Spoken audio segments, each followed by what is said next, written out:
मुंबईत गणेश नाईक यांचा दुसऱ्यांदा जनता दरबार। वाशीतील विष्णुदास भावे नाट्यगृहात जनता दरबाराला सुरुवात झाली। गणेश नाईक जनता दरबारात निवेदन स्वीकारणार आहेत। सुद्धा जनता दरबारामध्ये निवेदन स्वीकारली जातील आणि 4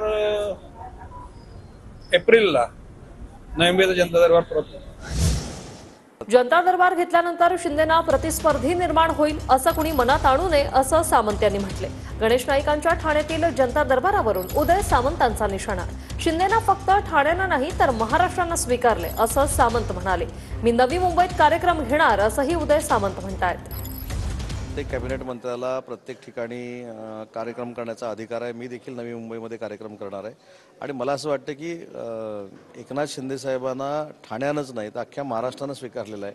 त्याच्यामुळे कोणाच्या मनामध्ये जर असं असेल की माझा जनता दरबार झाल्यानंतर एकनाथ शिंदे साहेबांना काही प्रतिस्पर्धी निर्माण होईल किंवा काय, तर माननीय एकनाथ शिंदे साहेबांची भूमिका हीच आहे की देवेंद्रजींच्या नेतृत्वाखाली असलेली भाजप आणि त्यांच्या नेतृत्वाखाली असलेली शिवसेना ही नैसर्गिक अलायन्स आहे आणि ती कायमस्वरूपी टिकली पाहिजे। त्यांच्याच माध्यमातून स्थानिक स्वराज्य संस्था झाल्या पाहिजेत, अजितदादांना सोबत घेतलं पाहिजे, हीच त्यांची भूमिका आहे।